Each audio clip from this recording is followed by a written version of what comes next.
Hello student, देखिए आज की क्लास में हम लोग पढ़ेंगे सामान्य ज्ञान खान सर का जो बुक है ना पॉकेट जीके, उसको खोल लीजिए। खोलने के बाद आज का जो क्लास है अपना 44 है और पेज नंबर 7 निकालिएगा। ठीक है, पेज नंबर कितना निकालना है? 7 निकालना है। 7 निकालिएगा तो आपको इस तरीके से दिखाई देगा। देखिए कुछ इस तरीके से दिखाई देगा और आपको इस वाले पॉइंट में आ जाना है जहाँ पूरब लिखा हुआ है। मेरे प्यारे स्टूडेंट देखिए हम जूम करके दिखा रहे हैं, क्या लिखा हुआ है? पूरब लिखा हुआ है। और इस पूरब से देखिए बाकी जो आगे जो पिछला था ना वो पढ़ाई हो चुका है, अब यहाँ से स्टार्ट होने वाला है। तो देखिए कुछ इस तरीके से खान सर के बुक में लिखे हुए हैं, तो वहाँ से यहाँ तक आज के क्लास में हम लोग कवर करने वाले हैं। और एकदम बेसिक से ना, इतना इजी ना कि बच्चे भी याद कर लेंगे, वैसे पढ़ना है। तो इसको समझने के लिए हम लोग यहाँ ना समझ कर यहाँ समझेंगे तो बहुत भारी पड़ जाता है, मतलब समझ बहुत कम आता है।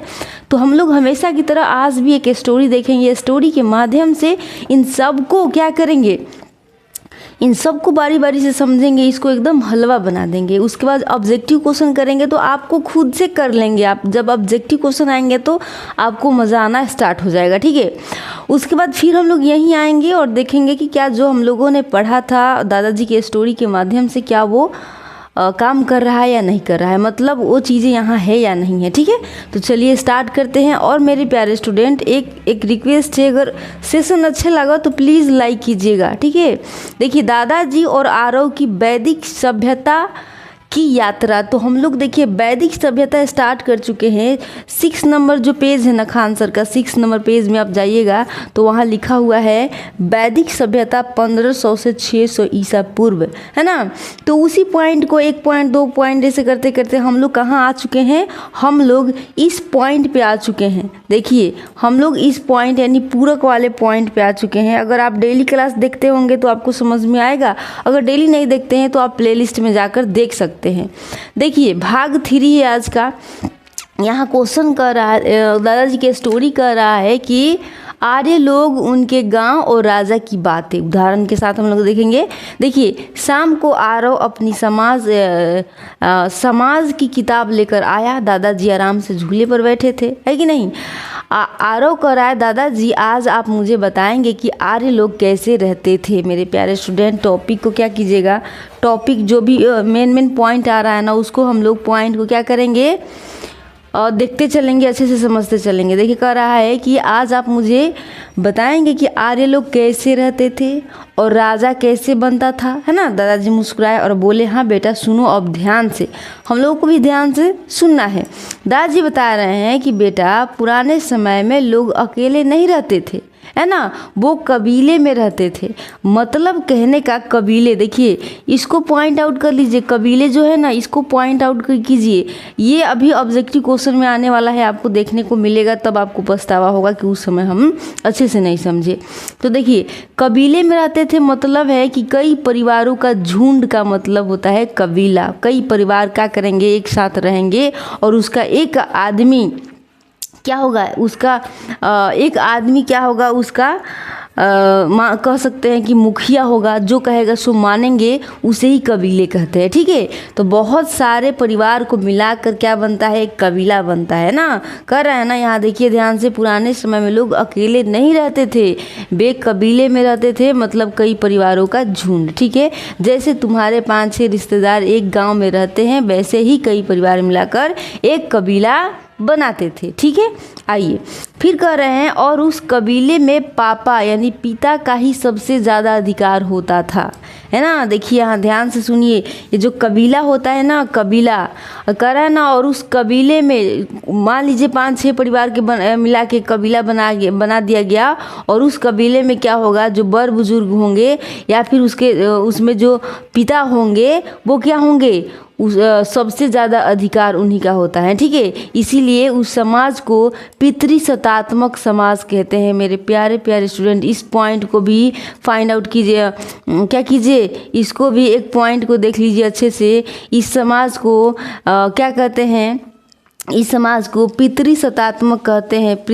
पितृसत्तात्मक समाज का कहने का मतलब है कि जहाँ पिता का अधिकार ज़्यादा हो, मतलब माँ का अधिकार कम और पिता मतलब बाकी के अधिकार से मतलब होता नहीं कि घर के एक वरिष्ठ है उसका बात मानना है, उसके अनुसार ही चलना है, जो कहेगा सो करना है, वैसे ठीक है। इसी को मतलब पिता की सत्ता चलती थी, तो पितृसत्तात्मक समाज है ना। अब आइए, अब देखिए हम लोग दूसरा पॉइंट पे आ चुके हैं और पंचजन का मतलब समझेंगे, ठीक है। ध्यान से समझिए पंचजन क्या होता है।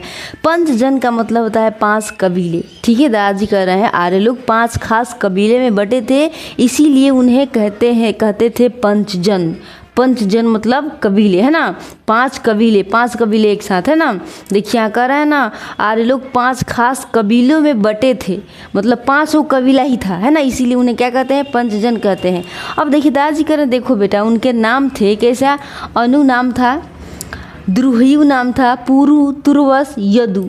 ये कोई देखिए यहाँ पे ये क्या है, ये सिर्फ हम लोग जो जाति कहते हैं ना, जैसे यहाँ पे समझने की कोशिश की, जैसे आज राजपूत, यादव, गुर्जर जातियाँ होती हैं, वैसे ही ये 5 कबीले माने जाते थे।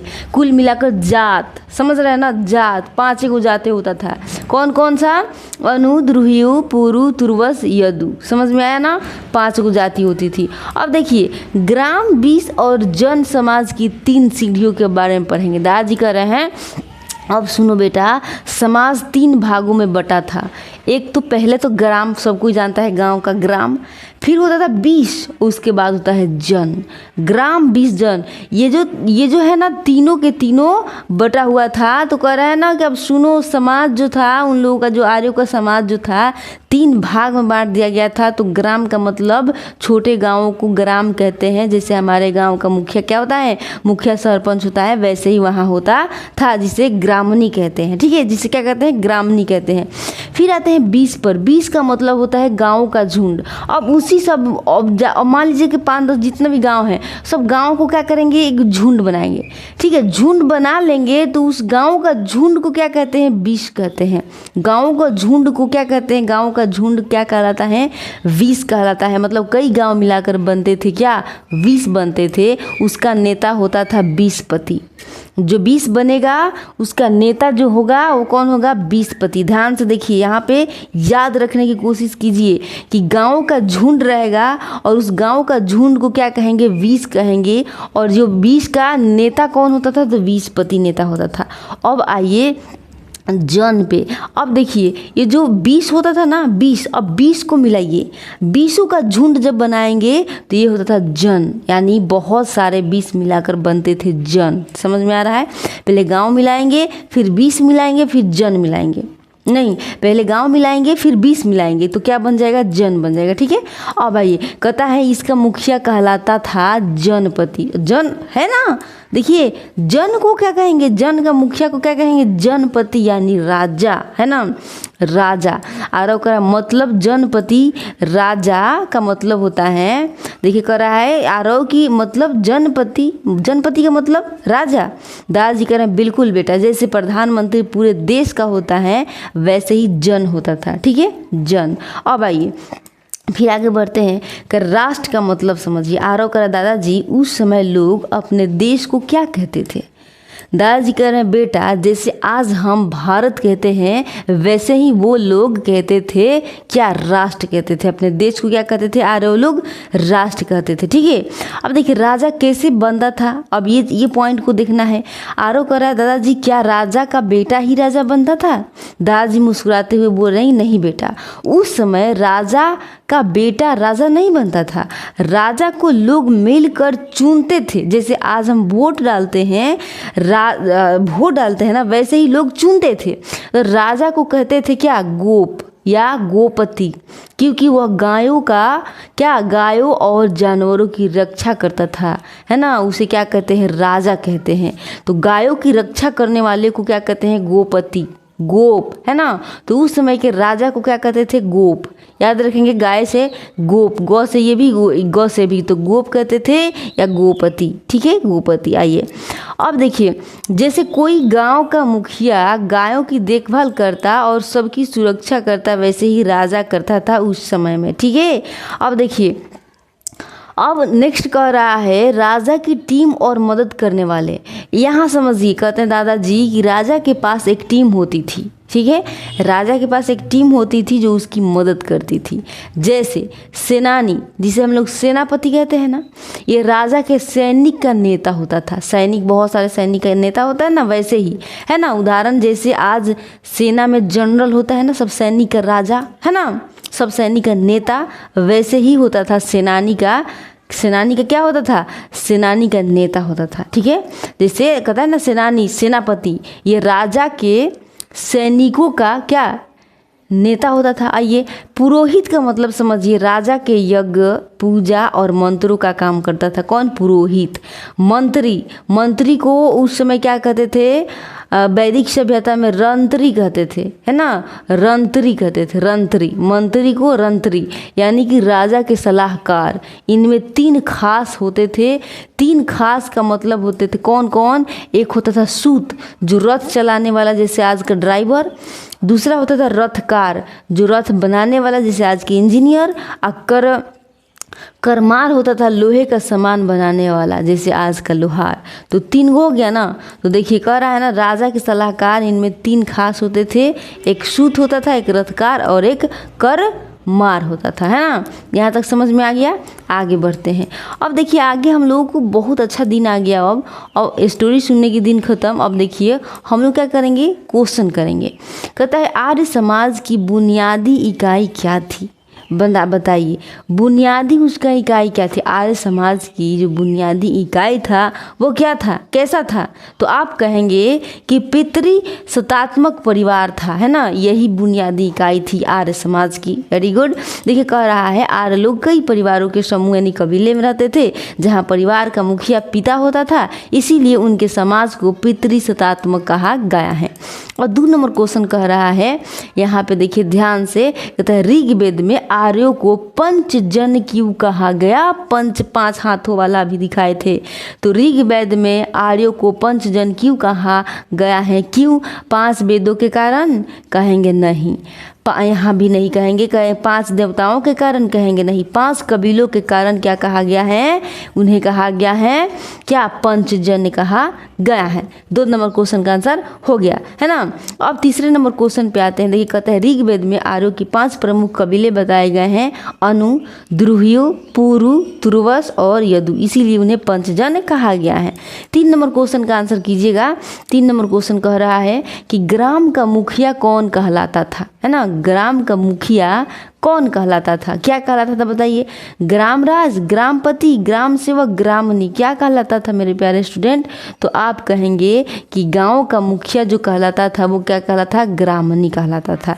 ध्यान से अगर आप दादाजी की स्टोरी देखे होंगे तो इस चीज़ को भी हम आपको दिखाएंगे आगे चल के। ग्राम यानी गांव, जो गांव परिवार से मिलकर बनता था उसका मुखिया या नेता ग्रामनी कहलाता था, है ना।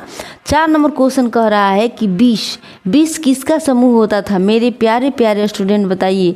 20 जो है, बहुत प्यारा क्वेश्चन आ गया, अगर ध्यान से सुने होंगे तो मज़ा आएगा, है ना।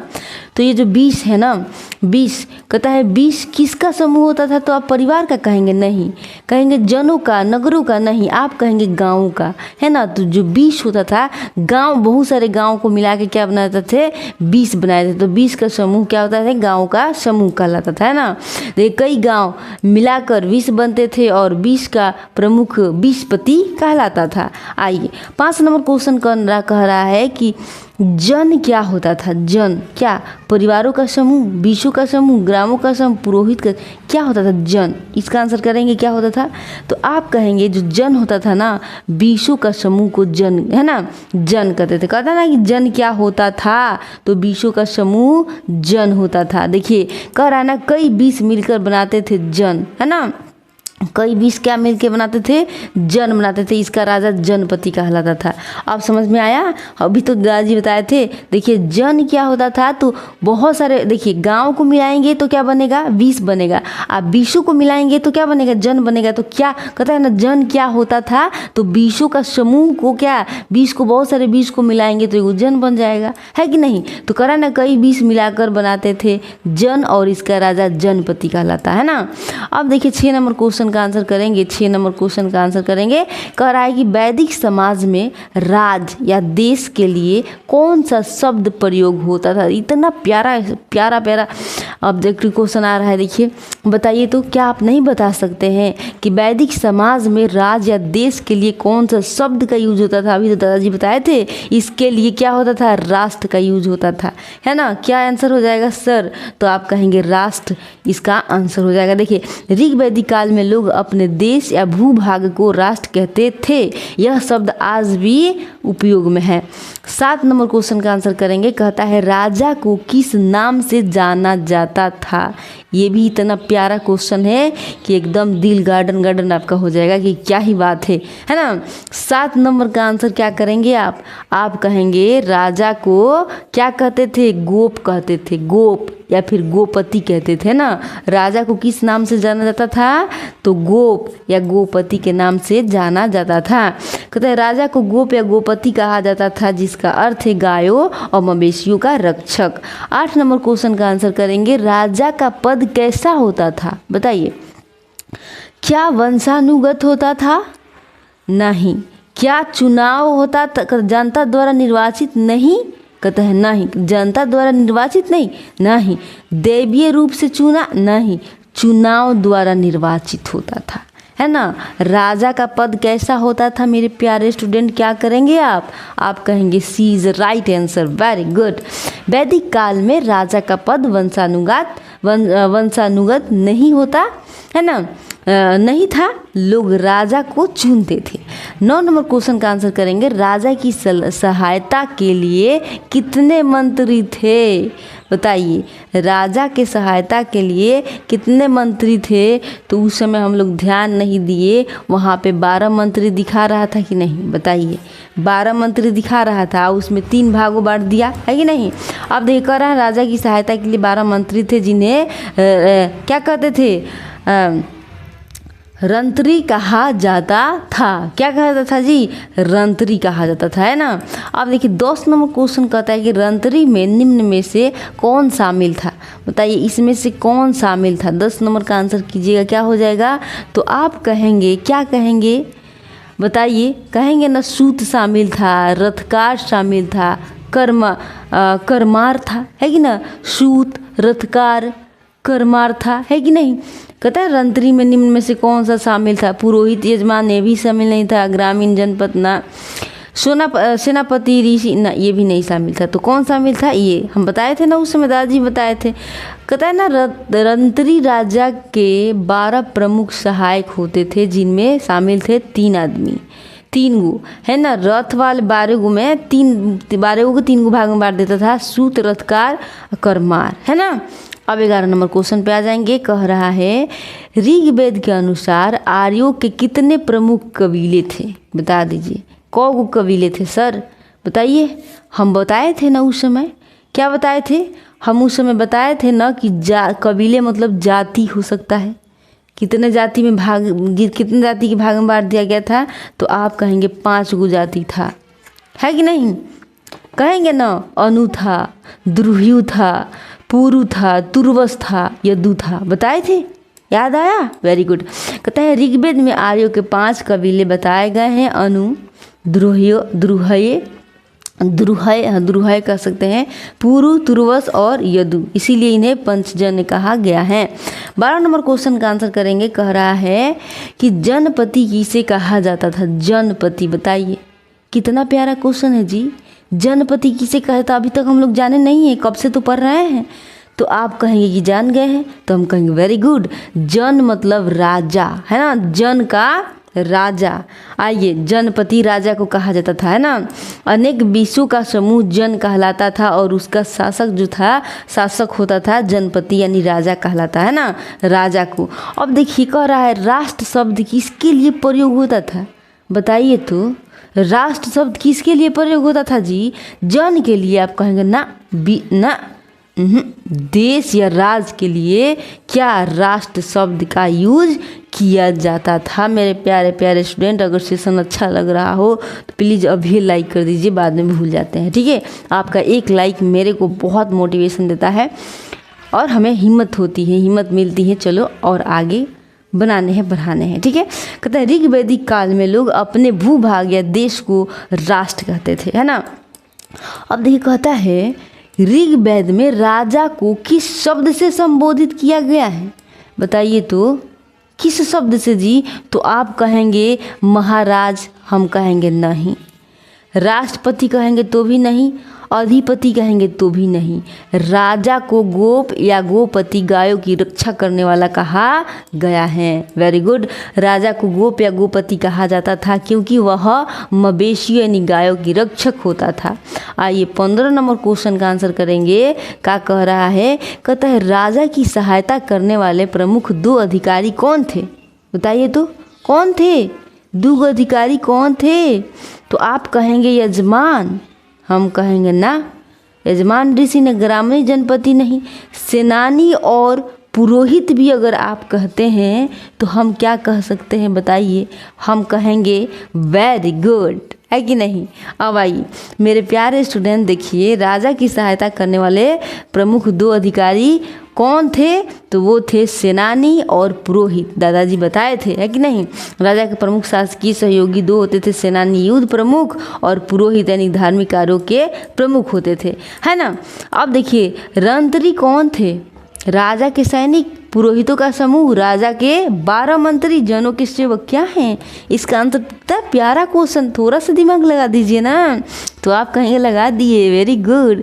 राजा के मंत्री को रंत्री कहते थे, है कि नहीं। रंत्री कौन थे, राजा के 12 मंत्री, है ना।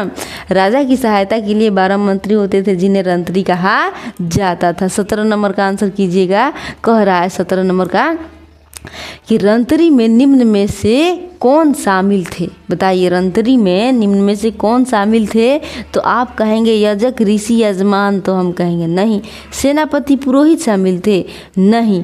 सूत, रथकार और कर मार शामिल थे, है कि नहीं। रंत्री में कौन कहता है, रंत्री में निम्न में से कौन शामिल थे, तो सूत शामिल थे, रथकार और कर मार शामिल थे। देखिए सूत रथ चलाने वाला, रथकार यानी रथ बनाने वाला, करमार यानी औजार और हथियार बनाने वाला लोहार, ये सभी रंत्री माने जाते थे। मेरे प्यारे प्यारे स्टूडेंट बताइए ये सेशन कैसा लग रहा है आपको, अच्छा लग रहा है। तो देखिए खान सर के बुक में कुछ इस तरीके से लिखा हुआ है। तो यहाँ देखेंगे ना तो हम लोगों को क्या होगा ना कि थोड़ी मोरी डाउट इधर उधर रह जाएंगे, लेकिन जैसे ही हम लोग बुक को झांक के देखेंगे, आप बुक में देखेंगे ना, तैसे ही क्या होगा, एकदम स्पष्ट रूप से याद हो जाएगा। हाँ जी। अब देखिए मेरे प्यारे स्टूडेंट, खान सर के बुक में कुछ इस तरीके से लिखा हुआ है।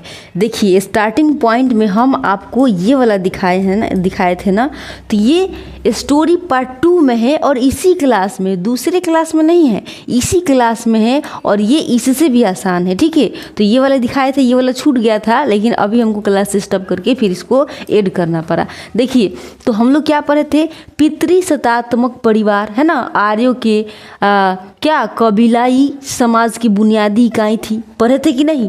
ऑब्जेक्टिव क्वेश्चन भी पूछा था, है ना। तो पितृ यानी कि पिता ही क्या थे, पिता का अधिकार होता था। अब देखिए ऋग वेद में आर्यों के 5 कबीले होने की वजह से उन्हें क्या कहते हैं, पंचजन्य कहा गया है।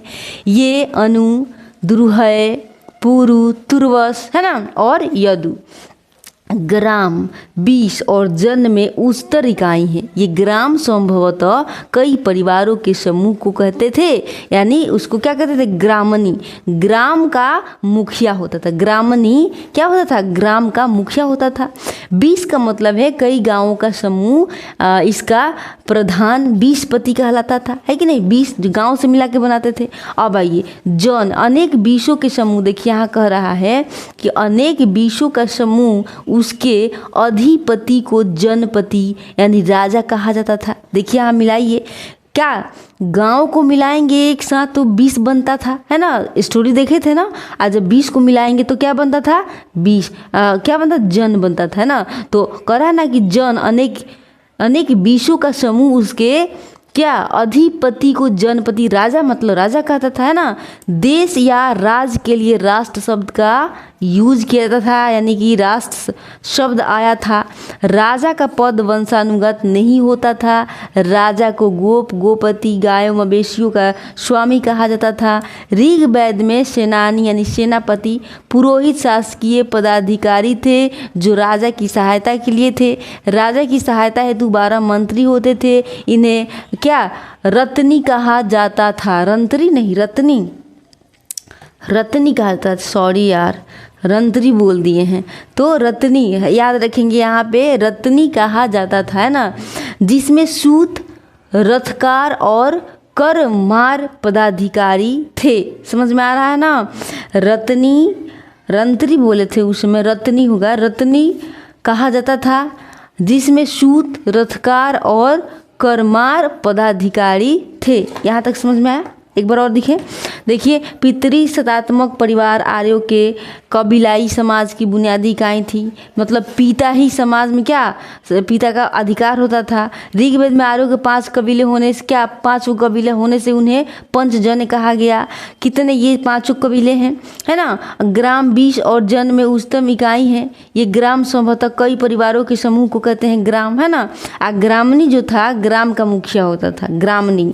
20 कहते हैं कई, यहाँ देखिए कई कहते हैं 20 का मतलब देखिए कई गांवों का समूह को क्या, इसका प्रधान यानी 20पति कहलाता था। मतलब 20 का जो राजा होता था 20पति कहलाता था। जन अनेक 20 के समूह उसके अधिपति को, अब इसका राजा जो 20 का राजा था जनपति, इसको जनपति कहलाता था। देश या राज्य के लिए राष्ट्र शब्द का यूज होता था। राजा का चुनाव प्रजा करता था। राजा को क्या कहता था, गोप, गोपति कहता था। मतलब वंशानुगत नहीं होता था इनका चुनाव। अब देखिए फिर ऋग्वेद में सेनानी, सेनापति, पुरोहित शासकीय अधिकारी होते थे जो राजा की सहायता के लिए थे। राजा की सहायता हेतु 12 मंत्री होते थे जिन्हें रत्नी कहा जाता था, जिसमें सूत, रथकार और कर मार पदाधिकारी थे, है ना। हम इसके लिए क्षमा मांगना चाहते हैं, रंत्री बोल दिए हैं, है ना। देखिए होता है ना, मंत्री को रत्नी कहा जाता था, है ना। हमें लगा कि मंत्री है तो उस समय रंत्री ही कहा जाता होगा, तो इसके लिए बहुत बहुत क्षमा मांग रहे हैं, ठीक है।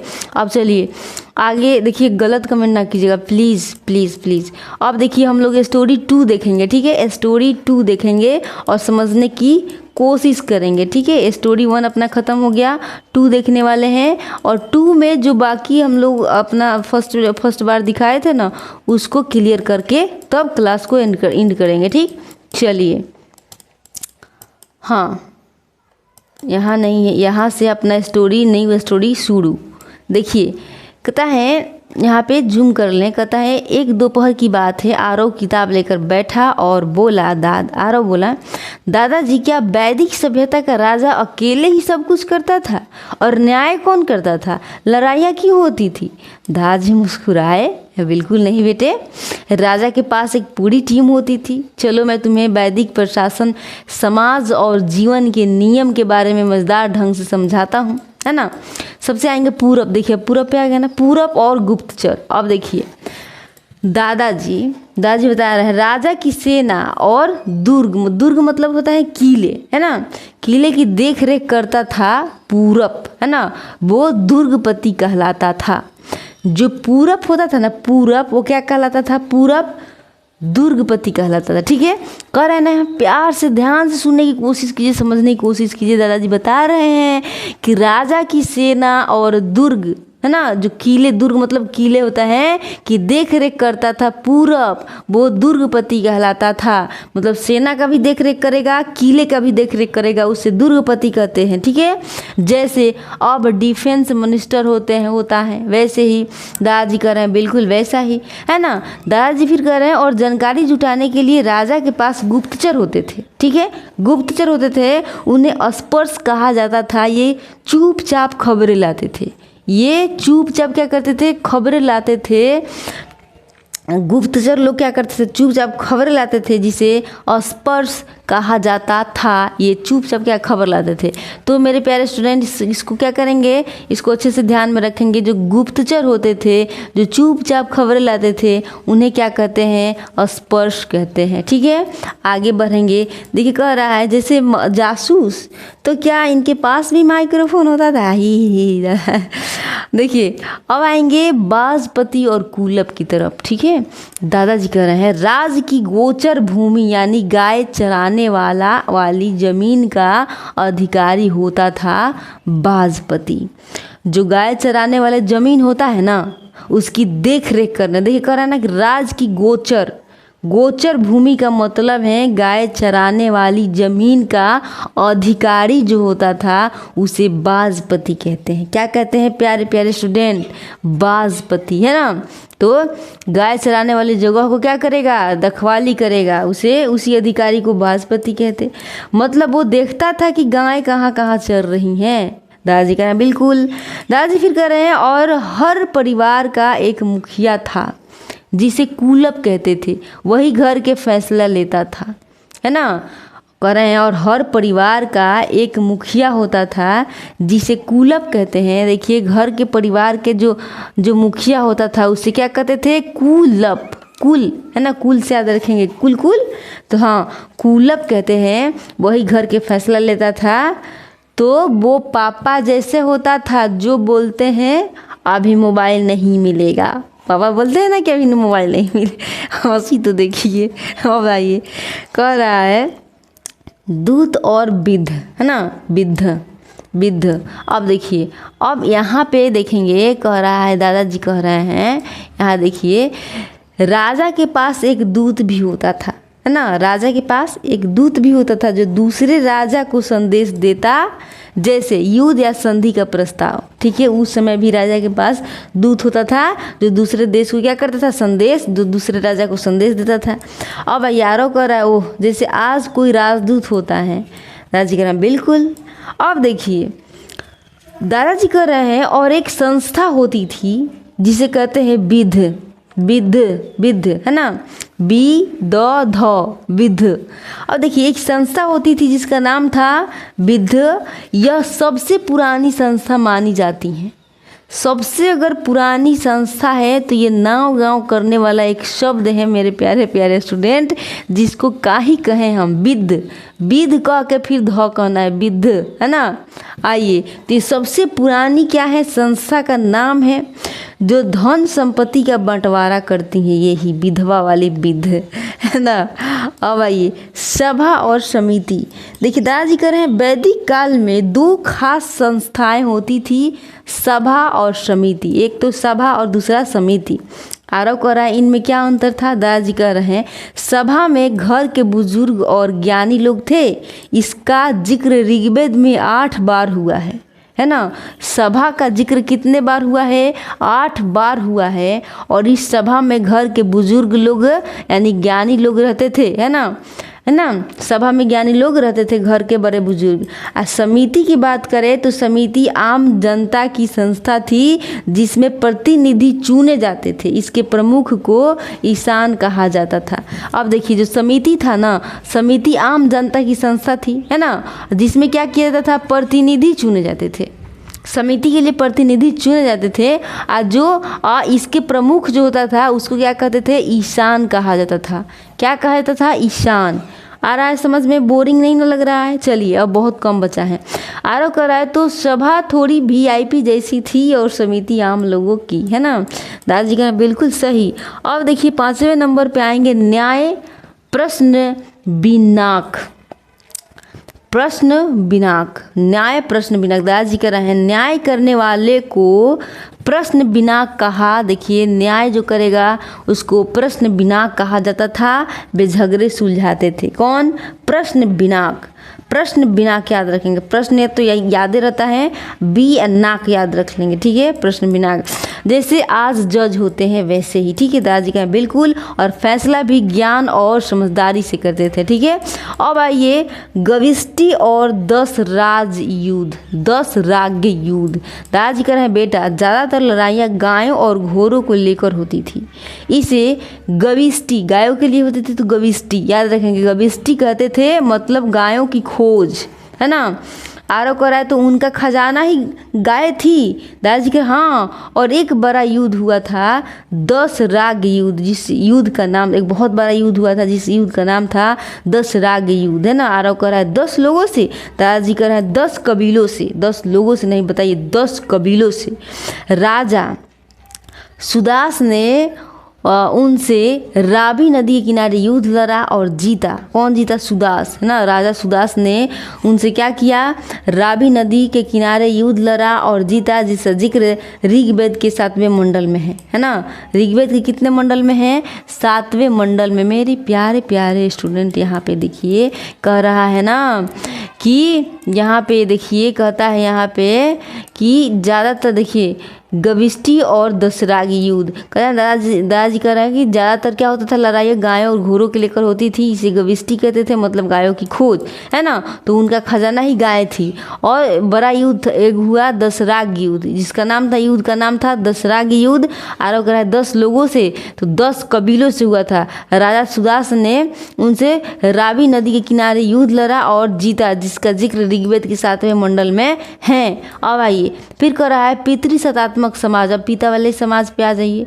कह रहे हैं दादाजी आर्य लोग संयुक्त परिवार में रहते थे और हर परिवार में सबसे बड़ा अधिकार पिता का होता था, इसीलिए इसे पितृसत्तात्मक समाज कहते हैं। आरव कह रहा है तो दादाजी उस समय मम्मी से ज़्यादा पापा की चलती थी अभी तो मम्मी की चलती है ना जी। और फिर कहे दादाजी हंसते हुए हाँ बेटा ऐसा ही था। चतुराश्रम, जीवन के 4 रास्ते, यानी चतुराश्रम। चतुराश्रम का मतलब जीवन के 4 रास्ते याद रखेंगे, है ना। इसीलिए कहता है चतुराश्रम। चतुराश्रम मतलब 4 रास्ते। अब आइए दादाजी कह रहे हैं, आरोप कर रहा है कि दादाजी क्या वैदिक लोग भी स्कूल जाते थे? दादाजी कह रहा हाँ बेटे, उनका पूरा जीवन 4 हिस्सों में बांटा गया था, जिसे चतुराश्रम कहते हैं, है ना। 1 नंबर ब्राह्मणचर्य आश्रम। जब देखिए यहाँ पे बहुत इंपॉर्टेंट है, कह रहा है ब्रह्मचर्य आश्रम का मतलब देखिए यहाँ से 0 से 25 वर्ष शिक्षा और अनुशासन में लगाना था, जिसको ये एक हिस्सा हो गया ब्रह्मचर्य आश्रम में। आप 0 से 25 वर्ष तक कहाँ किस में रहेंगे? शिक्षा और अनुशासन में रहेंगे।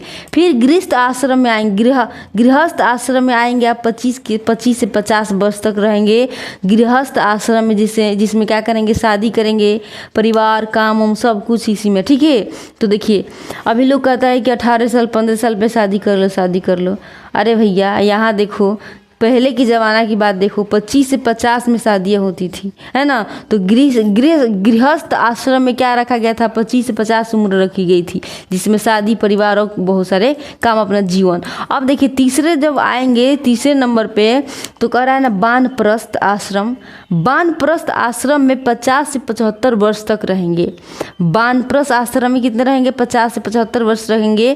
कह रहा है ना जिम्मेदारियों से मुक्त एकदम, है ना। तो ये हुए वानप्रस्थ आश्रम। देखिए कितना मज़ा आता होगा जीने में, है कि नहीं। अब देखिए फिर चौथे नंबर आता है संन्यास आश्रम, यानी कि 75 से 100 वर्ष तक क्या करेंगे? मतलब 100 वर्ष तक ही जीवन माना जाता था पहले, है ना। तो 75 से 100 वर्ष तक संन्यास आश्रम में रहेंगे, मतलब संन्यास की जीवन, ध्यान त्याग और शांति के जीवन जिएंगे, है ना। अब देख रहा है आरोप कर रहा है कि मतलब बचपन, स्कूल, जवानी, शादी, बुढ़ापा, ध्यान खत्म। दादाजी कह रहे हैं बिल्कुल सही था, उनका संतुलन जीवन, है ना। बहुत अच्छा। अब देखिए हम लोग आ जाएंगे ऑब्जेक्टिव क्वेश्चन पे और देखते हैं कि कितने स्टूडेंट जो हैं बहुत प्यार से पढ़ाए हैं, बहुत ही मेहनत से पढ़ाए हुए हैं। देखते हैं कि आप कितना सही कर पा रहे हैं और कितना आपको नहीं आ रहा है। तो चलिए स्टार्ट करते हैं मेरे प्यारे प्यारे स्टूडेंट, है ना। देखिएगा 1 नंबर क्वेश्चन से स्टार्ट करेंगे। कह रहा है कि पूरब या पूरूप, है ना। पूरब याद रखेंगे, पूर जैसे होता है ना खोरमपुर, बखौरापुर, कोई कोई पूर्व होता है तो उसी से याद रखिए, पूर्व याद रखेंगे, प लगा देंगे, पूरब या पूर्व, है ना। किसे कहा जाता था बताइए, इसका आंसर क्या हो जाएंगे, किसे कहा जाता था।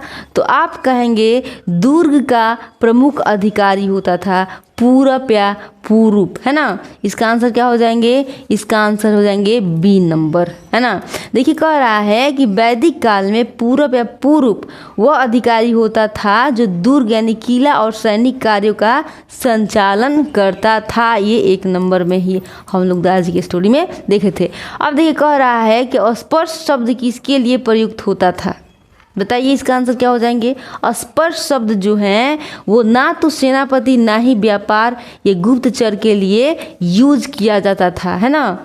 ये गुप्तचर के लिए यूज किया जाता था। स्पर्श उसे कहते थे जो चुपचाप क्या करते थे, न्यूज ला के देते थे। स्पर्श वैदिक काल में गुप्तचरों यानी जासूसों के लिए उपयोग किया जाता था। जासूस को स्पर्श कहा जाता था। अब देखिए 3 नंबर क्वेश्चन का आंसर करेंगे, कहता है बीजपति कौन होता था, बताइए 3 नंबर का आंसर क्या हो जाएंगे, बीजपति कौन होता था मेरे प्यारे प्यारे स्टूडेंट। बीजपति याद है, कुछ याद आया, पशु चराने वाली भूमि गोचर का अधिकारी जो होता था वो कौन होता था, बीजपति, बाजपति कहलाता था। बाजपति पशु चराने वाली भूमि यानी गोचर का अधिकारी होता था। देखिए कह रहा है ना कि बाजपति वह व्यक्ति होता था जो गोचर भूमि का प्रभारी होता था जहां मवेशी चरते थे। अब देखिए 4 नंबर का आंसर करेंगे, कहता है कूलप शब्द का अर्थ क्या है। कूलप ध्यान से देखे होंगे तो आपको सब आता होगा। कूलप शब्द का अर्थ क्या है, 4 नंबर का आंसर क्या हो जाएंगे। तो आप कहेंगे कूलप का मतलब है कुल परिवार का मुखिया, है ना। कुल है ना, कुल का मतलब होता है परिवार का मुखिया, कूलप कहते हैं उसको। कूलप किसको कहते हैं, कुल का मुखिया। कुल का मुखिया मतलब परिवार का मुखिया। देखिए कह रहा है कूलप यानी पितृसत्तात्मक परिवार का प्रधान होता था और वह परिवार के निर्णय करता था। इसका आंसर क्या हो जाएंगे, कुल का मुखिया। 5 नंबर क्वेश्चन का आंसर करेंगे, कहता है वैदिक काल में राजा के पास संधि या युद्ध का प्रस्ताव लेकर कौन जाता था, बताइए क्या हो जाएगा आंसर। 5 नंबर का आंसर क्या करेंगे, पुरोहित कहेंगे क्या, पुरोहित कहेंगे तो नहीं, पुरोहित भी नहीं कहेंगे, सेनापति नहीं कहेंगे, बीजपति नहीं कहेंगे। दूत जो होता था वो क्या करता था, संधि, कहता राजा के पास संधि या युद्ध का प्रस्ताव लेकर जाता था। देखिए कह रहा है दूत वह व्यक्ति था जो किसी अन्य राजा के पास संधि या युद्ध प्रस्ताव लेकर भेजा जाता था। अब देखिए कह रहा है 6 नंबर क्वेश्चन कह रहा है कि वैदिक काल की सबसे प्राचीन संस्था कौन सी मानी जाती है। सबसे प्राचीन, सबसे पुराना, याद है कुछ बताए थे हम आपको, हैं हंस के बताए थे, वो भी याद है, विधवा नाम से बताए थे। तो क्या हो जाएंगे, विद्धत, है ना। तो सबसे ये जो वैदिक काल की सबसे अगर प्राचीन संस्था की बात की जाए जब भी, तो आप विधत पे लगा दीजिएगा, 1 नंबर मिल जाएगा। कहता है सबसे प्राचीन संस्था थी जिसका कार्य धन का बंटवारा और व्यवस्था करना था। 7 नंबर क्वेश्चन कह रहा है कि सभा किस प्रकार की समूह था। सभा जो था किस प्रकार की समूह था, इसका आंसर क्या देंगे। तो आप कहेंगे सैनिकों का नहीं, ब्राह्मणों का नहीं, वरिष्ठ एवं कुलीन लोगों का, है ना। वरिष्ठ और कुलीन लोगों का क्या होता था, सभा होता था, सभा समूह। कहता है सभा वैदिक काल की एक संस्था थी जिसमें अनुभवी बुजुर्ग और कुलीन लोग शामिल होते थे। इसका ऋग्वेद में 8 बार उल्लेख हुआ है। कितना बार, 8 बार उल्लेख हुआ है। समिति क्या थी, इसका आंसर करेंगे समिति क्या थी, बता दीजिए समिति क्या थी। तो आप कहेंगे व्यापारिक संगठन नहीं, सैनिक परिषद नहीं। ये जो समिति थी जनप्रतिनिधियों का समूह थी। क्या थी, जनप्रतिनिधियों का समूह होता था समिति। समिति आम लोगों का प्रतिनिधित्व करने वाली संस्था थी जो नीति और निर्णय में भाग लेती थी। ठीक है, 9 नंबर का आंसर करेंगे। कहता है समिति का सभापति क्या कहलाता था, बताइए समिति का जो सभापति होता था क्या कहलाता था। इसका आंसर याद है आपको, इसका आंसर जो है वो कहलाता था ईशान। क्या कहलाता था, ईशान कहलाता था, है ना। समिति के सभापति क्या कहलाता था, ईशान कहलाता था। कहता है ना समिति के अध्यक्ष को ईशान कहा जाता था। वह सभा और समिति की रक्षा की अध्यक्षता करता था। 10 नंबर आंसर करेंगे। कहता है वैदिक काल के न्यायाधीश को क्या कहा जाता था। वैदिक काल के न्यायाधीश को क्या कहा जाता था? 10 नंबर का आंसर क्या हो जाएंगे? जो क्या करता था? न्याय करता था। बताए थे, कुछ याद आया? हाँ, तो आप कहेंगे प्रश्न बिनाक, नाक से बोले थे ना बिनाक, याद करने के लिए। तो जो न्यायाधीश था वो कौन था? प्रश्न बिनाक था। प्रश्न बिनाक वैदिक युग का न्यायाधीश था जो झगड़ों और विवादों को सुलझाता था। अब देखिए फिर 1 नंबर से क्वेश्चन आ गया, कह रहा है यहाँ पे कि वैदिक काल में, कहता है ना वैदिक काल में अधिकतर युद्ध किसके लिए लड़े जाते थे? बताइए कितना प्यारा क्वेश्चन आ गया। वैदिक काल में अधिकतर युद्ध किसके लिए लड़े जाते थे? तो आप कहेंगे भूमि के लिए नहीं, जल स्रोतों के लिए नहीं, जानवर यानी गाय और घोड़ों के लिए क्या किया जाता था? अधिकतर युद्ध लड़ा जाता था। देखिए कह रहा है वैदिक काल में युद्ध का मुख्य कारण संपत्ति विशेष रूप से गाय और घोड़े होते थे। उस समय मवेशियों की समृद्धि का प्रतीक माना जाता था। अब देखिए 2 नंबर क्वेश्चन कह रहा है कि गविष्टि शब्द का अर्थ क्या? शब्द का क्या अर्थ होता है? गविष्टि, है ना। इसका आंसर क्या हो जाएगा मेरे प्यारे प्यारे स्टूडेंट? बताइए गविष्टि शब्द का अर्थ क्या होता है? इसका आंसर कहेंगे आप कि गायों की खोज को क्या कहते हैं? गविष्टि कहते हैं। क्या कहते हैं? गायों की खोज की गविष्टि कहते हैं। देखिए कहते हैं गविष्टि एक वैदिक शब्द है जिसका प्रयोग युद्ध के लिए होता था। इसका शाब्दिक अर्थ गायों की खोज होता है क्योंकि युद्ध अक्सर गायों के पाने के लिए होते थे। 3 नंबर क्वेश्चन का आंसर करेंगे, कहता है कि ऋग्वेद के किस मंडल में 10 राग युद्ध का वर्णन है? बताइए किस मंडल में है सर? आप क्या कहेंगे इसका आंसर? आप कहेंगे कि द्वितीय, नहीं पांचवा सातवां, है ना। तो सातवें मंडल में क्या है ये कि 7वें मंडल में 10 राग युद्ध का वर्णन मिलता है। कहाँ पे? तो ऋग्वेद में, है ना। देखिए कह रहा है यहाँ पे कि ऋग्वेद के, है ना। तो ऋग्वेद में कहता है ऋग्वेद के 7वें मंडल में 10 राजाओं के युद्ध यानी 10 राग युद्ध का उल्लेख है जो राजा सुदास और 10 जनों के बीच हुआ था, है ना। 10 जनों के बीच हुआ था। अब आइए 4 नंबर क्वेश्चन का आंसर करेंगे। कह रहा है यहाँ पे 4 नंबर क्या कह रहा है? देखिए कहता है कि 10 राग युद्ध किन के बीच हुआ था? तो आप क्या कहेंगे? इसका आंसर क्या कहेंगे? बताइए इसका आंसर क्या करेंगे आप? बताइए 10 राग युद्ध किनके बीच लड़ा गया था? तो इसका आंसर जो है क्या हो जाएंगे? आर्यों और दासों के बीच नहीं, सुदास जो है, सुदास और 10 जनों के बीच ये युद्ध लड़ा गया था। तो बी इज राइट आंसर हो जाएंगे। कहते हैं 10 राग युद्ध सुदास और 10 जनों 10 जातियों राजाओं के बीच हुआ। यह लड़ाई रावी यानी पुरुषनी नदी के तट पर लड़ी गई थी और सुदास की जीत हुई थी। 5 नंबर क्वेश्चन का आंसर करेंगे। कह रहा है 10 राग युद्ध किस नदी के तट पर लड़ा गया था? इसका आंसर क्या हो जाएगा? तो इसका आंसर तो कहेंगे अभी तो देखे थे क्या हो जाएगा सर बताइए? तो आप कहेंगे कि रावी यानी पुरुषनी नदी, है ना, रावी नदी के तट पर लड़ा गया था। देखिए कहता है ऋग्वेद के अनुसार 10 राग युद्ध रावी नदी यानी जिसे वैदिक काल में पुरुषनी कहा जाता था के किनारे हुआ था।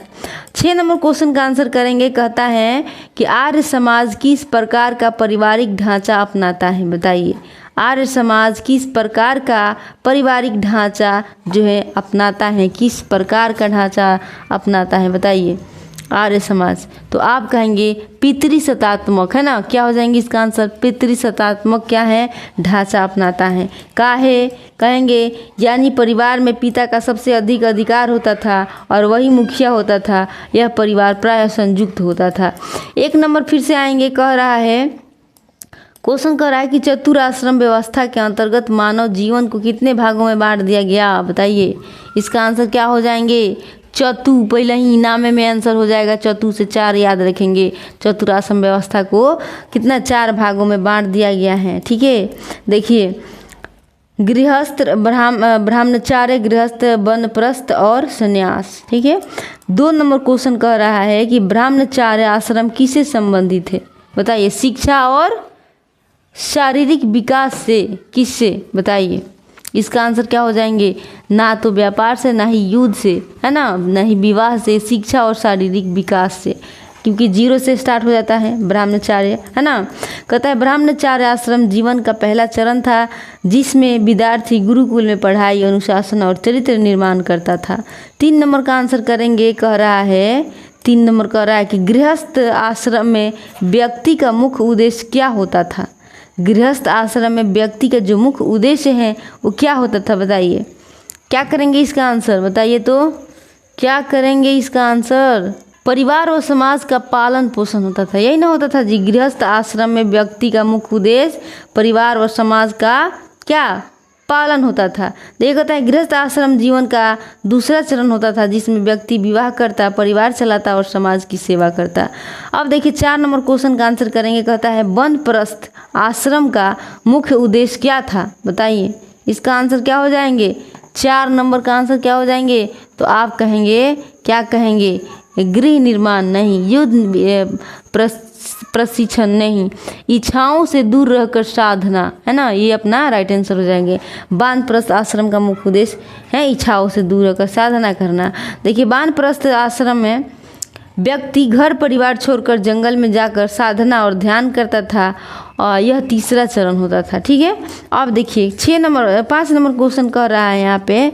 5 नंबर क्वेश्चन क्या कह रहा है कि संन्यास आश्रम किससे संबंधित था। धन संचय से, कहेंगे धन संचय से, विवाह से, ज्ञान और ध्यान से। क्या कहेंगे इसका आंसर, ज्ञान और ध्यान से संन्यास आश्रम संबंधित था, है ना। 5 नंबर का हो गया। अब देखिए 6 नंबर क्वेश्चन का आंसर करें। कहता है संन्यास आश्रम जीवन का अंतिम चरण था जिसमें व्यक्ति सभी भौतिक वस्तुओं और संबंधी को त्याग कर केवल प्रभु भक्ति, ध्यान और ज्ञान में समय बिताता था। 6 नंबर का आंसर करेंगे। कहता है कि मानव जीवन के कुल कितनी वर्ष आयु मानकर चतुराश्रम की योजना बनाई गई थी। कितनी आयु मानकर बनाई गई थी, बताइए। इसका आंसर क्या हो जाएंगे, तो इसका जो आंसर है 100 वर्ष पहले मान लिया जाता था और ज़्यादातर आदमी 100 वर्ष तक ही जीता था, है कि नहीं। तो मानव जीवन की 100 वर्ष आयु मानकर चतुराश्रम की योजना बनाई गई थी। ठीक है, अब आइए कह रहा है कि वैदिक काल में मानव जीवन को 100 वर्षों का माना गया था और इसी आधार पर हर आश्रम को 25-25 वर्षों में विभाजित किया गया था। तो बताइए यहाँ तक समझ में आया ऑब्जेक्टिव क्वेश्चन। उसके बाद हम लोग कहाँ चलेंगे, हम लोग सीधे चलेंगे खान सर के बुक पर और देखेंगे क्या क्या चीज़ें क्लियर हुआ और क्या क्या चीज़ें अभी रह चुका है। ठीक है, तो चलिए स्टार्ट करते हैं। और यहाँ तक अगर सेशन आपको अच्छा लगा होगा तो प्लीज़ लाइक कीजिएगा, आप लाइक करना भूल जाते हैं। ठीक है, चलिए प्लीज़ लाइक कर दीजिएगा। अब देखिए हम लोग ये चीज़ें पढ़े हैं, पूरूप पढ़े हैं, है ना, पुरुष, है ना, पूरूप, है ना, पूरप पूरूप दुर्गपति होता था, है ना। दुर्गपति को क्या कहते थे, पूरप या पूरूप कहते थे। जो सैनिक कार्य करता और स्पर्श सैनिक कार्य करता था तथा स्पर्श गुप्तचर जो होते थे उसको स्पर्श कहते थे। ठीक है, बाजपति गोचर भूमि का अधिकारी व कुलप परिवार का मुखिया होता था। दूत समय समय पर संधि विग्रह के प्रस्तावों को लेकर राजा के पास जाता था, ये भी जान गए हैं। विदत यानी सर्वाधिक प्राचीन संस्था थी जो धन का बंटवारा कराती थी। सभा का मतलब होता है वरिष्ठ एवं कुलीन लोगों का समूह था। इसका ऋग्वेद में 8 बार उल्लेख किया गया है कि नहीं। समिति का यह जनप्रतिनिधियों के समूह का प्रतिनिधित्व करती थी, है ना। इसके सभापति को ईशान कहा जाता था। वैदिक कालीन न्यायाधीशों को क्या कहा जाता था, प्रश्न निवाक कहा जाता था, है कि नहीं। ये चीज़ें हम लोग देख चुके हैं। अधिकतर लड़ाइयाँ युद्ध जानवरों गायों के लिए घोड़ों के लिए लड़ी गई थी, है कि नहीं। युद्ध के लिए गविष्टि शब्द का प्रयोग किया जिसका अर्थ है गायों की खोज। ऋग्वेद के 7वें मंडल में दशराज युद्ध का वर्णन है जो सुदास व 10 जनों के मध्य लड़ा गया। पुरुषनी यानी रावी नदी के तट पर लड़ा गया जिसमें सुदास की विजय हुई थी। आर्य प्रतिशतात्मक संयुक्त परिवार या समाज के थे, है कि नहीं। वैदिक कालीन चतुराश्रम व्यवस्था के अनुसार मानव जीवन को 4 आश्रमों में बांट दिया गया था। ये 4 ब्राह्मण, गृहस्थ, वानप्रस्थ एवं संन्यास हैं। मानव जीवन 100 वर्ष मानते हुए प्रत्येक को 25 वर्ष में विभाजित किया गया। ब्रह्मचार्य आश्रम जीवन का प्रमुख 4 क्या है, प्रमुख कहता है कि जीवन का प्रथम चरण है जो शारीरिक विकास, अध्ययन और व्यक्तित्व, है ना, और व्यक्तित्व विकास को समर्पित है। कहता है दूसरा गृहस्थ आश्रम जीवन का पूरा पारिवारिक जीवन को समर्पित है। तीसरा वानप्रस्थ आश्रम सांसारिक सुखी और इच्छाओं से खुद को अलग करने, आध्यात्मिकता की ओर आगे कहता है कि आध्यात्मिकता की ओर जाने को क्या कहता है समर्पित हैं तथा कहता है। और चौथी संन्यास आश्रम संसार से पूरी तरह से विनम्र हो जाने, सारा समय ध्यान और क्या प्रार्थना में व्यतीत करने से संबंधित था। बताइए समझ में आया कि नहीं? यहाँ पे समझ में आया कि नहीं? 25 वर्षों तक मान के चला गया है। ये सारी चीज़ें हमने बता ही दिया। क्या ही चीज़ छूट गया है? अगर कुछ छूटा है तो प्लीज़ कमेंट करके बताइए कि हमको यहाँ समझ में नहीं आया, चाहे जो भी बातें हैं वो। अगर अच्छा लगा होगा तो प्लीज़ लाइक कर लीजिए और शेयर सब्सक्राइब जरूर कीजिए। Thank you for watching. जय हिंद।